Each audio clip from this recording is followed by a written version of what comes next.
Hello friends, welcome to this channel. दोस्तों, आज हम एक कंफ्यूजन दूर करेंगे। वो कंफ्यूजन क्या है?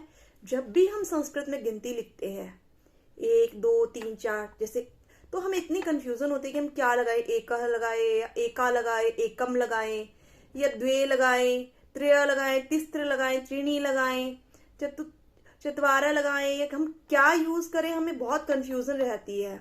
तो शुरू के इन चार हमारी काउंटिंग का 1 2 3 4 का कंफ्यूजन दूर करने के लिए मैं आपको एक बहुत ही इजी ट्रिक बताने जा रही हूँ, जिससे आपको ये चारों याद रहेंगे कि कहाँ कौन सा आना है हमारा। तो आइए दोस्तों, हम देखते हैं कैसे करना है इसको। फ्रेंड्स, हम देखते हैं संख्यावाचक शब्द। अब संख्यावाचक यानी गिनती, यानी संख्या, काउंटिंग। दोस्तों, इसे हम संख्यावाचक शब्द बोलते हैं। तो संख्या जो हमारा है वो हमारा विशेषण होता है। यानी कि हमने बोला 4 गाय, तो 4 जो है संख्या जो है हमारा विशेषण होता है और गाय हमारी विशेष्य है। तो दोस्तों, संख्या को हमेशा हम विशेषण की तरह ही यूज करते हैं। तो हम इसको बाद में देखेंगे। अभी हम संख्या की तरफ चलते हैं, जो कि हमें पता नहीं होता कि हम एकह लगाए, एका लगाए या एकम लगाए। तो दोस्तों, सबसे पहले आपको ये देखना है कि यहाँ पे हमारा जैसे लास्ट में पुल्लिंग है। अगर कोई गिनती के बाद पुल्लिंग है यानी पुरुष है, जैसे हमारा यहाँ पे हमने लिखा एकह ईश्वरः, तो हमने ईश्वरः के साथ यानी रामः, बालकः, कुछ भी हमारा पुल्लिंग है उसके साथ हम एकः लगाएंगे। और स्त्रीलिंग यानी कोई महिला के साथ यानी बालिका है यहाँ पे हमारा, तो उसके साथ एका आएगा। यानी कि आप यहाँ पे हमें उसके संख्या के बाद देखना है कि उसमें क्या है। यहाँ पे हमारा जैसे हमने देखा यहाँ पे पुल्लिंग लगा हुआ है तो इसके एका लगेगा, स्त्रीलिंग लगा हुआ है तो एका लगेगा। और नपुंसकलिंग ना जो पुरुष है ना स्त्री के लिए यूज होता है। तो जैसे फल है, फलम के लिए तो एकम यूज होगा यहाँ पे हमारा, हम एकम को प्रयोग करेंगे यहाँ पे। तो आप देख सकते हैं दोस्तों। अभी आप कहोगे मैम हम पता कैसे लगाएं कि पुल्लिंग कैसे है? तो दोस्तों आप ये देखिए, यहाँ पे अगर हमने राम, बालक, जिसके अंत में अ की साउंड आ रही है, जैसे ईश्वर, वृक्ष, अ की साउंड आ रही है, वो हमारे सारे पुल्लिंग होते हैं लास्ट में, तो उसको हम बोलते हैं पुल्लिंग।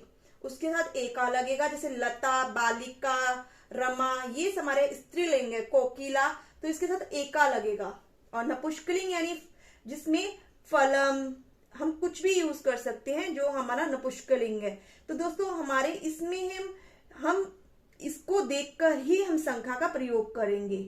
तो और ये भी हम आगे बताऊंगी आपको कि कैसे ये हमारा जैसे एक वचन है, प्रथमा का एक वचन चल रहा है, रामः, ईश्वरः, कन्या, बालिका या फलम। तो आपने जैसे याद की होगी शब्द रूप फलम, फले, फलानी, तो प्रथमा है ये इसका, रामः, रामौ, रामा। तो दोस्तों ये हम बाद में सीखेंगे। हम अपनी संख्या पे फोकस करते हैं। तो जब हमारा यहाँ पे पुरुष है तो हम एकह लगाते हैं, और स्त्रीलिंग है तो एका लगाते हैं, और नपुंसकलिंग है तो हम एकम लगाते हैं। तो दोस्तों अब हम देखते हैं 2 यानी 2 की काउंटिंग के बारे में। यहाँ पे देखो आप, द्वौ यानी पुल्लिंग है हमारा, पुरुष हंस है, जैसे हंसऊ बन गया, द्विवचन आया है यहाँ पे हमारा। तो हंस का हंसऊ, राम का रामऊ। अगर आप ये देखोगे तो उसके साथ क्या लगाओगे? द्वौ। पुरुष है, हंस, अ की साउंड आ रही है लेकिन ये द्विवचन है तो इसके साथ द्वौ। ठीक है। और स्त्रीलिंग है यानी कोई महिला, कोकिला, कोकिला का द्विवचन होता है कोकिले, ये हम बाद में करेंगे। आप सिर्फ ये देखना, कोकिला आ रहा है पीछे तो द्विवचन में ए लग जाता है, तो द्वे। नपुंसकलिंग नेत्रे, तो नेत्रे हमारा द्वे। नपुंसकलिंग और स्त्रीलिंग इसमें हमारा सेम होता है दोस्तों। तो ये आपको ध्यान रखना है, द्वौ, द्वे, द्वे। तो इससे आपको ध्यान रखना है। एक बार समझने की जरूरत है दोस्तों, थोड़ी सी प्रैक्टिस करोगे उसको बाद आपको हमेशा के लिए याद हो जाएंगे ये। तो अब हम देखते हैं दोस्तों 3 के लिए। अब हम देखते हैं 3 के लिए। 3 के लिए हम कैसे यूज करते हैं? तो 3 के लिए जब पुल्लिंग होता है तो उसके जैसे वृक्षा है यहाँ पे, तो त्रय आ जाएगा। कन्या यानी स्त्रीलिंग के साथ तिस्त्र आएगा, तिस्त्रः। और जब नपुंसकलिंग है हमारा यहाँ पे त्रीणी आएगा। तो दोस्तों यहाँ पे ये हमने बहुवचन का यूज किया है।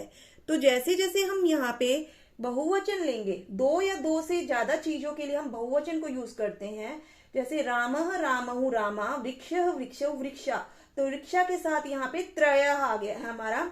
और कन्या का जो बहुवचन है उसके साथ हमारा तिस्त्र आया है। और मित्रम मित्रे मित्राणी, फलम फले फलाणी, तो दोस्तों देख सकते हैं यहाँ पे इसके साथ त्रीणी आ गया है। तो दोस्तों आपको इस तरह से इसको याद रखना है। तो आइए अब हम देखते हैं चार का। तो दोस्तों चार में क्या होता है, जैसे कि आप देख रहे हैं यहाँ पे हमारा पुल्लिंग है, पुल्लिंग के साथ चत्वारः आएगा। क्या आएगा? चत्वारः। तो दोस्तों आप देख सकते वेद, अ की साउंड आ रही है तो हमारा चत्वारः। तो जैसा कि मैंने आपको बताया था, दो या दो से ज्यादा के लिए हम बहुवचन का ही यूज करते हैं। तो जैसे हमारा बालिका, बालिका, बालिके और बालिका, माला, माले, माला। तो इस तरह माला यहाँ पे चतस्त्र, तो इसमें कुछ नहीं, आपको तिस्त्र और चतस्त्र में ती की मात्रा यहाँ पे च को हटा के सिर्फ आपको ती लगाना है, तिस्त्र। और यहाँ पे चतस्त्र माला। नपुष्कलिंग के लिए हम लेंगे चत्वारी पुष्पाणी। तो दोस्तों इस तरह से आप पुल्लिंग, स्त्रीलिंग और नपुष्कलिंग के थ्रू हम ये याद रख सकते हैं। और थोड़ी सी प्रैक्टिस के थ्रू मैं आपको इसके थोड़े क्वेश्चंस दूंगी, जिसके बेस पे आपको करके इनको आप इजीली याद रख सकते हैं। तो दोस्तों इस तरह से आपको कोई कंफ्यूजन नहीं होगी। आगे की जो हमारी काउंटिंग है दोस्तों, ये मैंने कुछ प्रैक्टिस क्वेश्चंस दिए हैं आपको 5।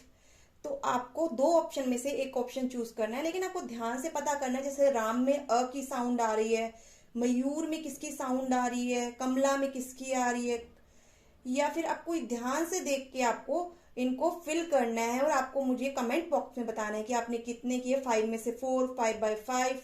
होप सो आप सबके अच्छे ही जाएंगे और अच्छा करिए।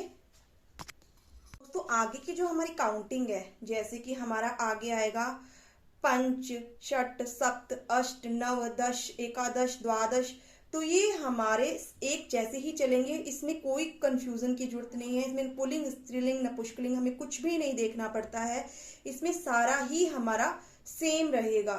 सिर्फ हमें 1, 2, 3 और 4 के लिए ही हमें सिर्फ अलग काउंटिंग लेनी पड़ती है। मेरे को लगता है अब आपको कोई कंफ्यूजन नहीं होगी। थोड़ी सी प्रैक्टिस के बाद आप इजीली याद कर सकते हैं और आप इसको लाइफ टाइम याद रख सकते हैं। तो इसी तरह इस चैनल पर बने रहिएगा। वीडियो को ज्यादा से ज्यादा लाइक कीजिएगा और शेयर कीजिएगा। Thank you friends, bye bye.